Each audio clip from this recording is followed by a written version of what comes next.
불의한 정치 권력에 복종해야 한다고. 김근수 칼럼. 세상의 독재자들이 신약성서에서 가장 좋아하는 구절이 있다. 종교 사기꾼들이 신도들을 속이기 위해 즐겨 인용하는 말이기도 하다. 선하고 의로운 그리스도인, 예수나 그리스도교의 호의적인 사람, 심지어 성서 연구를 게을리하지 않는 종교인도 쉽게 걸려 넘어지는 성서 구절이다. 누구나 자기를 지배하는 권력에 복종해야 합니다. 하느님께서 주시지 않은 권력은 하나도 없고 세상의 모든 권력은 다 하느님께서 세워주신 것이기 때문입니다. 그러므로 권력을 거역하면 하느님께서 세워주신 것을 거스르는 자가 되고 거스르는 사람들은 심판을 받게 됩니다. 국가 권력에 대한 바울 설명은 2000년 전 그리스 로마 사회에서 통용되던 국가 이념에서 나왔다.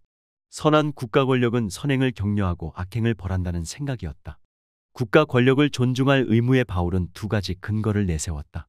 통치자들은 선을 권장하고 악을 처벌하는 존재라는 윤리적 설명이 먼저 나왔다. 국가 권력은 하느님의 도구로 사용된다는 신학적 설명이 뒤따른다. 하느님이 권력을 만드셨다면 사람이 권력을 존중해야 할 의무가 있다. 하느님이 만드신 국가 권력에 반항하는 것은 하느님의 원수가 되는 셈이다. 하느님의 명령에 맞서는 사람들은 심판을 받게 된다. 또한 하느님이 권력을 만드셨다면 권력은 오직 하느님에게만 속한다. 권력을 하느님께 받은 권력자는 하느님과 같은 권위를 가진 것은 아니다. 권력자는 하느님이 아니고 많은 인간 중에 하나일 뿐이다. 유다교 사상은 권력자가 하느님을 대표한다는 생각을 허용하지 않았다. 모든 정치 권력이 자기 멋대로 해도 좋다는 말이 아니다. 모든 국가 권력은 자신이 하느님 뜻대로 행동하는지 반대되는 행동을 하는지 늘 돌아보아야 한다는 말이다. 정치 권력과 정권을 동일시해서도 안 된다. 대한민국 정치 권력은 결국 하느님의 도구로 사용되지만 하느님이 특정한 정권을 세우신 것은 아니다. 국가 권력이 선한 사람을 칭찬하고 악한 사람을 처벌한다면 그 국가 권력은 하느님의 도구라고 불릴 만하다. 그러나 모든 국가 권력이 자동적으로 하느님의 도구인 것은 아니다. 국가 권력이 하느님을 대신하는 것도 아니고 대표하는 것도 아니다. 국가 권력은 하느님의 도구이지 하느님의 대표는 아니다. 악한 도구도 있고 선한 도구도 있다.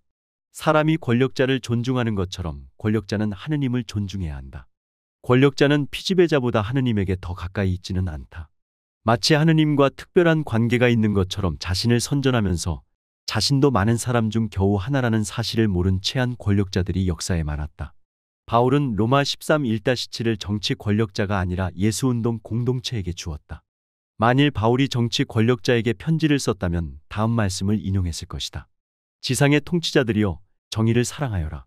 주님의 나라를 맡은 통치자로서 그대들이 정의로 다스리지 않았거나 법을 지키지 않았거나 하느님의 뜻에 맞게 처신하지 않았으면 주님께서 지체 없이 무서운 힘으로 그대들을 엄습하실 것이다. 권력 있는 자들에게 준엄한 심판이 기다리고 있다. 미천한 사람들은 자비로운 용서를 받겠지만 권력자들은 엄한 벌을 받을 것이다. 어떤 국가 권력 아래 있든 악행을 하는 사람은 국가 권력을 두려워해야 할 것이고 선행을 하는 사람은 국가 권력을 두려워할 필요가 없다. 그런데 아무리 악행을 저질러도 불의한 국가 권력을 전혀 두려워하지 않는 사람이 있고 아무리 선행을 해도 불의한 국가 권력에게 탄압받을까 두려워하는 사람도 있다. 부패한 대한민국이 너무나 편하고 살기 좋은 사람들이 있고 공정한 대한민국을 애타게 기다리며 싸우는 사람들이 있다.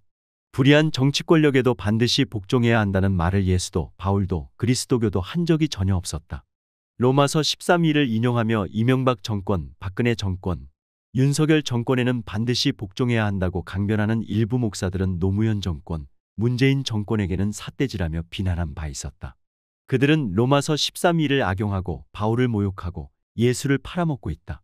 개신교 윤리신학자 박충구 교수는 페이스북에 올린 글에서 나치 장교들이 크리스마스 파티에서 모차르트 음악을 들으며 음악과 교양과 기독교에 관한 주제로 대화를 나누고 즐겁게 파티를 하고 있는 장면들과 다를 바 없는 교회 생활을 하는 이들이 대부분이며 악에게 저항할 줄 모르는 무능과 침묵의 죄가 기독교 문화와 더불어 감추어져 있다고 탄식했다.